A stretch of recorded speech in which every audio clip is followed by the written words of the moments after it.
जिस मंदिर की चर्चा देश विदेश में है, उस मंदिर में भला ऐसा असंभव सी बात है ना कि यहाँ पर केवल 1000-2000 लोग ही प्रतिदिन पहुंचे। अयोध्या, काशी विश्वनाथ, मथुरा, ये हम सनातनियों की आस्था है।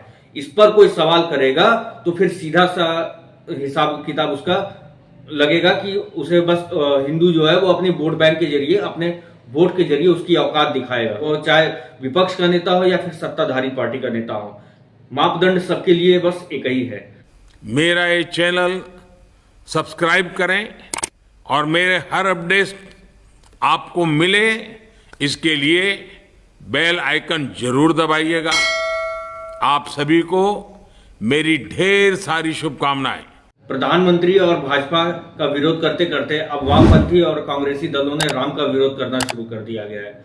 वही भगवान राम जिनकी शिव के प्रति आस्था थी, जिनको शिव अपना आराध्य मानते हैं, और वही शिव जिन्हें राम अपना आराध्य मानते हैं, और ये कांग्रेसी राम का विरोध करते हुए अपने आप को शिव का भक्त बताते हैं। अयोध्या में भगवान राम का मंदिर बनने से पहले विपक्षी गण आए दिन तंज कसते थे कि मंदिर वहीं बनाएंगे लेकिन तारीख नहीं बताएंगे।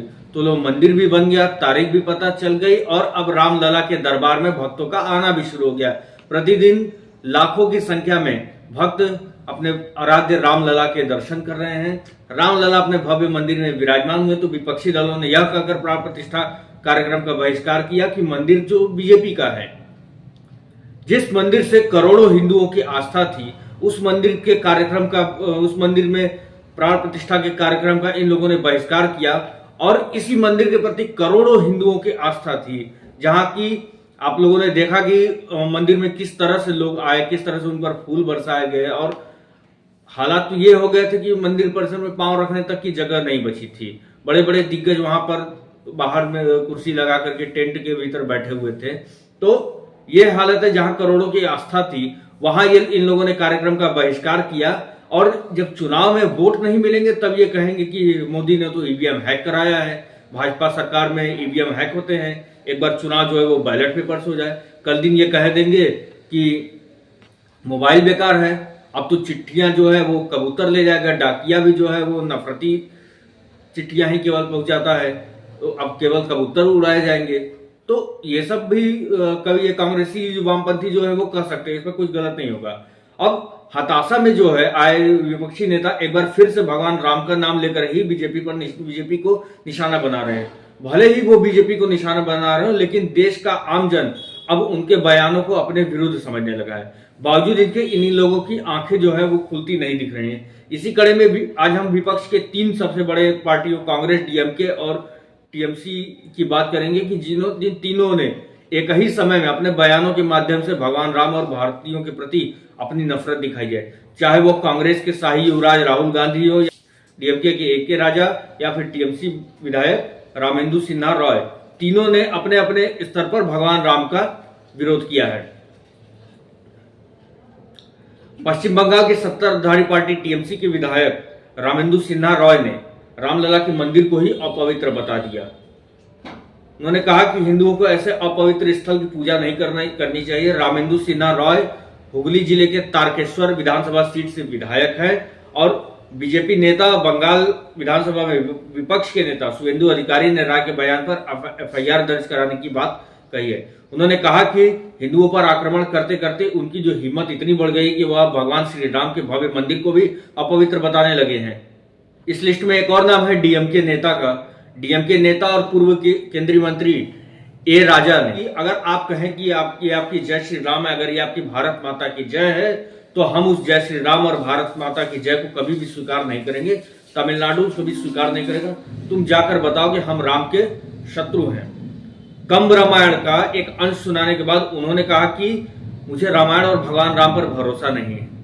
ए राजा ने कहा कि अगर आप कहते हैं कि रामायण के नाम पर मानव सद्भाव है, जहां 4 सगे भाई के रूप में पैदा होते हैं, एक कुरावर भाई के रूप में, एक शिकारी भाई के रूप में, दूसरा बंदर दूसरा भाई के रूप में, छठा बंदर एक भाई के रूप में पैदा होता है, तो आपका जय श्री राम छी बेवकूफ। ए राजा ने भगवान राम को ही नहीं, भारत को देश के रूप में मान्यता देने से भी इनकार कर दिया है। वहीं कांग्रेस के शाही युवराज राहुल गांधी ने फिर से भगवान राम के नाम पर धृष्टता की है। मध्य प्रदेश के शाजापुर में उन्होंने एक रैली में प्रधानमंत्री मोदी पर हमला करते करते उन्होंने भगवान राम का तक का विरोध कर दिया। राहुल गांधी ने कहा कि आप दिन भर जय श्री राम बोलो और शाम को भूखे पेट मर जाओ। राहुल गांधी के लिए उस समय भी असहज स्थिति पैदा हो गई जब बीजेपी कार्यकर्ता उनके सामने मोदी मोदी और जय श्री राम के नारे लगाने लगे। इससे साफ स्पष्ट हो गया कि जो जय श्री राम का नारा है वो करोड़ों हिंदुओं की आस्था है, उसे कोई भी कांग्रेसी और कोई भी वामपंथी झुठला नहीं सकता है। इस लिस्ट में एक और नाम है जिसे आप लोग शायद चिरपरिचित तरीके से वाकिफ होंगे। टीएमसी के सांसद शत्रुघ्न सिन्हा ने भी राम मंदिर पर बदजुबानी की है और जिनके खुद के बेटों का नाम लव कुश और जिसने रामलला के मंदिर को बीजेपी का पब्लिसिटी स्टंट बता दिया है।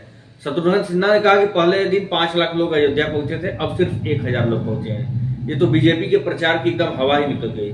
वो कहते हैं कि मंदिर का इतना प्रचार किया, दिन भर मंदिर किया, जब सैलानी गए तो पहले दिन ही 5 लाख लोग पहुंचे, दूसरे दिन 3 लाख संख्या कम हो गई, उसके बाद 2 लाख पर आ गए। अब सिर्फ 1000-2000 लोग ही यहाँ पर पहुंच रहे हैं क्योंकि लोग समझ गए कि जहां शंकराचार्य नहीं पहुंचे वहां सिर्फ इन्होंने पब्लिसिटी स्टंट किया है। शत्रुघ्न सिन्हा लंबे समय तक बीजेपी में रहे थे, शायद इन्हें उन सनातनियों, उन कार सेवकों के इतिहास के बारे में नहीं पता जिन्होंने अपने प्राणों की आहुति दी थी इस मंदिर के लिए।